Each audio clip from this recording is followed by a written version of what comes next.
Bonjour à tous et merci de suivre ce 6h30. Des prothèses orthopédiques pour 500 000 handicapés, c'est une façon pour le Centre d'appareillage Vivre Ensemble de marquer la Journée internationale des personnes en situation de handicap. Une journée célébrée hier 3 décembre ici en Côte d'Ivoire et dans le monde. Serge Collier. CHU de Yopougon. C'est ici qu'est logé le Centre Vivre Debout, un service de réadaptation des personnes handicapées physiques, victimes de paralysie ou tout simplement amputées d'un membre. Le docteur Aboudraman Koulibaly en est le premier responsable.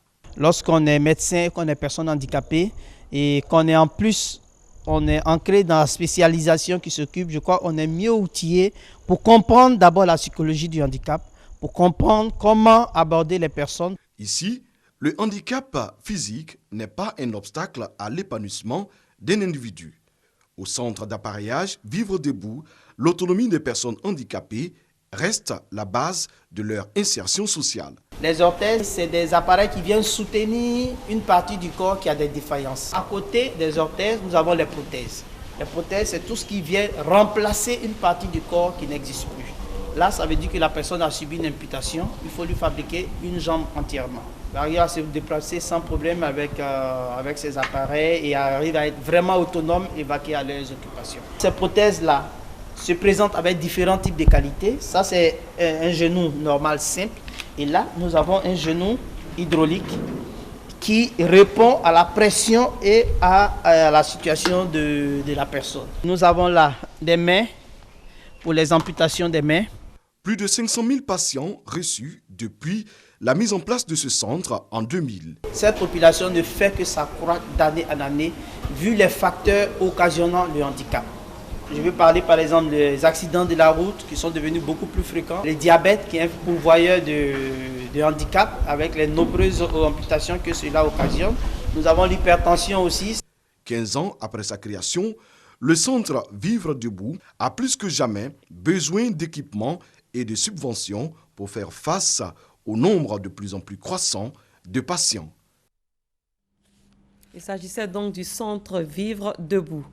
Après l'attaque de la localité d'Olodio, le ministre chargé de la Défense, Paul Kofi Kofi, a rendu visite aux blessés, une façon pour lui de leur apporter le soutien du gouvernement. Dans la nuit de mardi à mercredi, des hommes armés ont attaqué une position des forces républicaines de Côte d'Ivoire à Olodio, dans le département de Tabou. Il y a eu des morts, mais aussi des blessés qui ont été évacués dans des structures sanitaires. Hamza Diaby. C'est à une soixantaine de kilomètres de Tabou, dans le sud-ouest de la Côte d'Ivoire, que l'attaque a été perpétrée par des individus non identifiés, faisant au total 11 morts, dont 7 des forces républicaines de Côte d'Ivoire, et des blessés évacués à Abidjan. Nous avons reçu 5 blessés au total, et ils sont actuellement hors de danger. Il y a déjà 3 qui ont suivi déjà leur synthèse. Il y a eu qui a eu un hémopéritoine qu'on a déjà opéré, il est en réa, et il y a 2 autres qui sont déjà en salle de réveil, et les 2 autres suivront tout à l'heure pour leur ostéosynthèse au bloc opératoire. Sinon, les patients, les blessés sont hors d'état de danger. C'est au nom du président de la République, Alassane Ouattara, et du gouvernement que le ministre chargé de la Défense, Paul Kofi Kofi, s'est rendu ce jeudi au chevet des blessés. Lorsqu'il y a les événements, j'ai informé le président de la République, son Excellence Alassane Ouattara, qui suit ça de près ici avec le Premier ministre ici. Et donc, je me devais de venir constater l'état de nos blessés qui sont arrivés donc, depuis hier. Et comme l'a dit le médecin, le pronostic vital n'est pas, j'allais dire, engagé. Donc, ils se portent de mieux en mieux. Et nous sommes sûrs qu'ils sortiront, n'est-ce pas, rétablis. Paul Kofi Kofi a saisi l'occasion pour féliciter les personnels déployés sur le terrain pour la promptitude avec laquelle ils ont réagi et les a encouragés à poursuivre sans relâche le travail à eux confié par l'État de Côte d'Ivoire. Depuis hier, Abidjan, la capitale économique ivoirienne, accueille la 2e édition d'Africa Web Festival. Ce rendez-vous dure 3 jours. Au menu des échanges sur le web, la ville d'Abidjan entend devenir la destination du numérique. Suivez ce reportage. Fait de la ville d'Abidjan la destination numérique de l'Afrique, pari presque réussi, puisque Africa Web Festival est à sa 2e édition et les participants sont venus de l'Afrique, de la Belgique, du Canada, de la France et des chefs d'entreprise de la Colombie. Beaucoup de jeunes à ce rendez-vous. La présence de la radiodiffusion télévision ivoirienne RTI, marquée par un plateau avec l'animatrice de l'émission Ce Midi. Caroline Da Silva pose des questions sur l'importance des TIC et si ce secteur est vraiment pourvoyeur d'emplois. Vous pouvez faire payer à distance des débiteurs, comme c'est le cas aujourd'hui pour les grands facturiers. La grosse progression du mobile money. Transport, ville et énergie intelligente au service du développement, thème de cette rencontre du numérique. Un thème pour montrer l'étendue de cet outil plein d'innovation. Pour notre part, il s'agit vraiment d'appliquer la vision de M. le ministre des Transports en matière de modernisation des systèmes de transport avec l'utilisation à outrance des technologies de l'information et de la communication. Donc aujourd'hui, l'ensemble des documents de transport en Côte d'Ivoire sont gérés par une plateforme unique au niveau d'une base de données unique avec un système de gestion en temps réel sur l'ensemble du territoire national. Africa Web Festival, ce sont aussi des tables rondes, des conférences et des stands. Le numérique doit être au cœur des activités. Alors nous, notre mission, sinon notre leitmotiv, c'est de faire de l'administration publique une administration numérique et efficace. L'éthique touche tous les domaines de la vie, que ce soit au niveau de l'enseignement, au niveau de l'éducation, au niveau de la santé, au niveau de l'économie. Il n'y a pas un seul pan de notre vie sociale, politique, économique, sociale qui ne soit pas touché par l'éthique. Africa Web Festival, l'espace numérique de l'Afrique. Pendant 3 jours, jeunes d'ici et d'ailleurs et chefs d'entreprise vont donc échanger sur le web pour parler emploi et opportunités d'affaires. Les mécanismes d'alerte aux obstacles du commerce, cette question était au centre d'une rencontre de formation à la Chambre de commerce et d'industrie. Le but est d'améliorer le centre des affaires. Christelle Nda, Jean-Jacques Kwami. Comment améliorer le cadre des affaires malgré les nombreux obstacles liés à l'application des mesures non tarifaires? La question est au centre de cette formation organisée par l'Alliance bordelaise Côte d'Ivoire et la Chambre de commerce et d'industrie. Il s'agira d'une plateforme électronique que nous allons mettre en place pour aider les opérateurs à s'informer, à sensibiliser et surtout à réduire tout ce qui est entrave et obstacle à la facilitation du commerce. Bien entendu pour la compétitivité de nos produits et pour l'amélioration des conditions de commerce et de transport. Cette rencontre permettra aux différents acteurs nationaux du commerce d'être informés sur les mécanismes d'alerte aux obstacles au commerce Maroc, occasion également pour les participants d'exprimer leurs attentes. De cet atelier, on attend beaucoup parce que nos produits sont voués à l'export. Donc il faut nous faciliter l'accès au marché extérieur, l'accès aux documentations pour que nos produits puissent partir. Surtout les barrières douanières au niveau de la CEDEAO sont très élevées. Nous sommes obligés de dédouaner nos produits, ce qui fait qu'on n'est pas compétitif dans les pays limitrophes. Le mécanisme d'alerte aux obstacles au commerce Maroc a été mis en place en 2014. Cet outil permet aux opérateurs économiques commerciaux d'exprimer la nature des obstacles qui entravent le bon fonctionnement de leur activité. 15 inspecteurs de l'ANAC ont été désignés par l'État de Côte d'Ivoire pour travailler à la certification OACI de l'aéroport Félix Houphouët-Boigny. L'ANAC, c'est l'autorité nationale de l'aviation civile de Côte d'Ivoire. Les 15 inspecteurs ont prêté serment mercredi au tribunal d'Abidjan. Serge Koléa. Kamoa Méman. Je le jure. Contrôler, superviser les exploitants et gestionnaires aéroportuaires en vue de s'assurer du strict respect des normes et standards internationaux en matière d'aviation.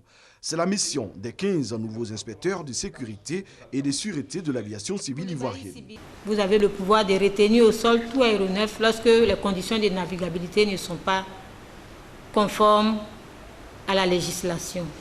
Vous devez faire votre travail en respectant scrupuleusement les lois de l'honneur, de la probité, de la droiture.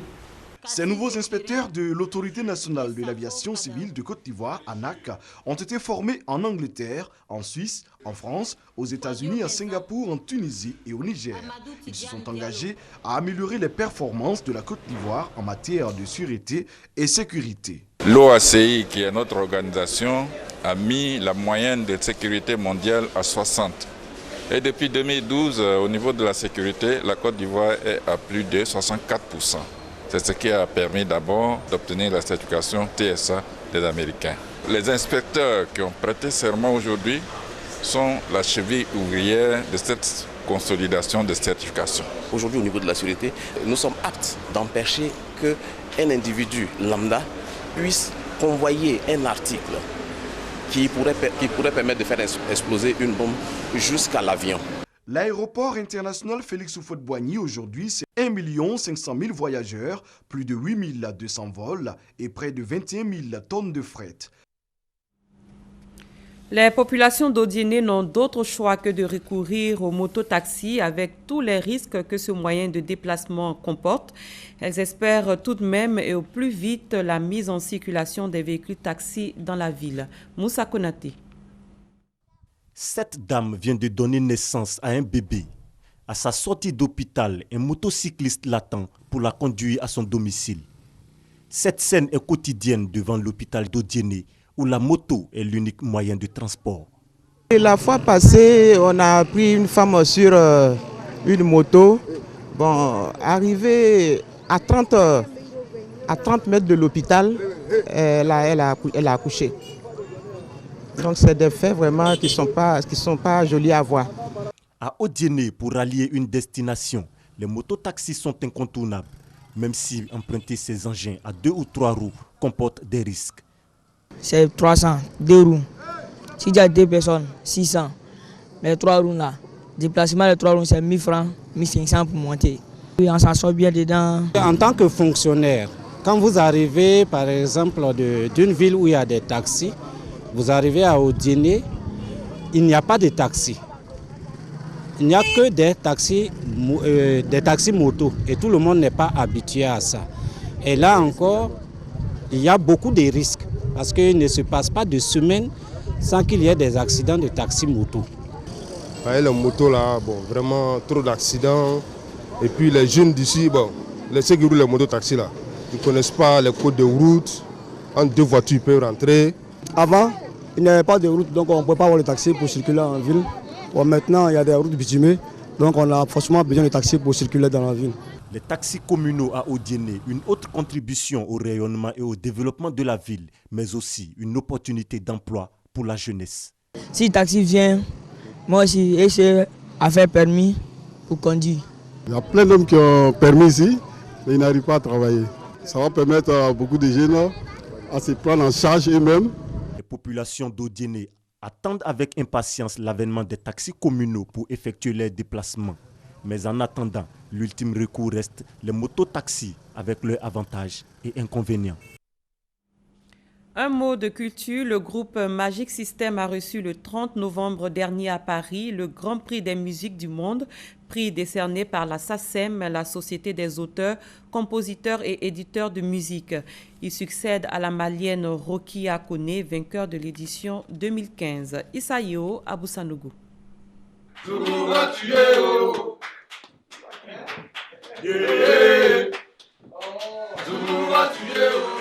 Le groupe Zouglou Magic System continue sa marche vers les sommets. Après leur 16e disque d'or glané en 2014 avec l'album Africaine Mavot, Assalfo, Manadja, Goudé et Tino viennent de remporter ce lundi au Folies Bergère de Paris le Grand Prix des musiques du monde décerné par la SACEM, la Société des auteurs, compositeurs et éditeurs de musique. Les magiciens succèdent ainsi à la chanteuse malienne Rokia Traoré, vainqueur de l'édition 2014. Ce prix fait partie des grands prix que la SACEM octroie chaque année aux artistes dont les mots, les notes, les œuvres ont marqué la création dans tous les répertoires représentés par cette société musicale en France.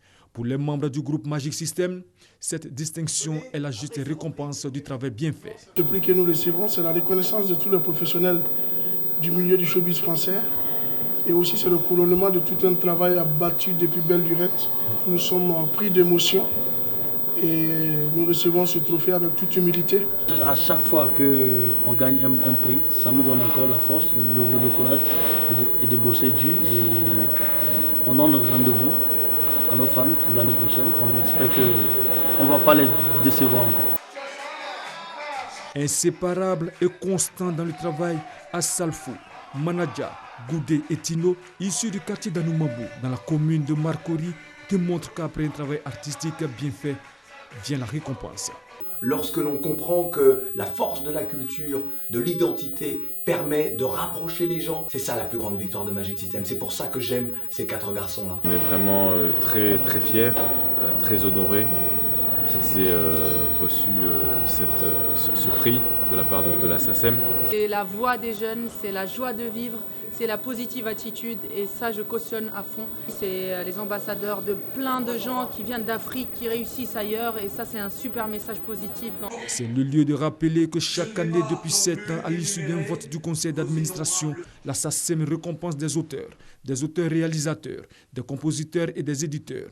Ces prix ont pour vocation de rendre hommage à de grandes carrières et de mettre en lumière des parcours prometteurs. Outre Magic System, plusieurs artistes ont été récompensés dans d'autres catégories.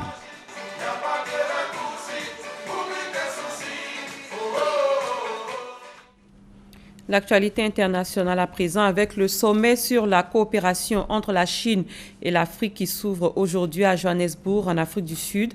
La rencontre organisée par Pékin se tient pour la première fois sur le continent. Les dirigeants africains et chinois y sont attendus.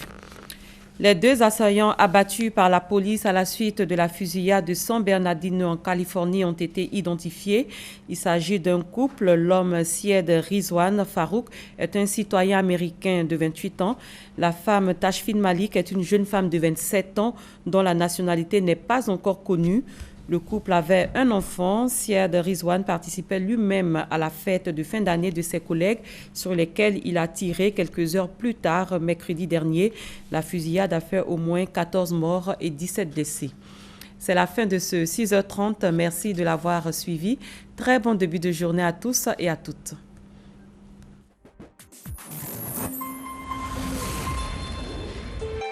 RTI 1, la chaîne qui rassemble.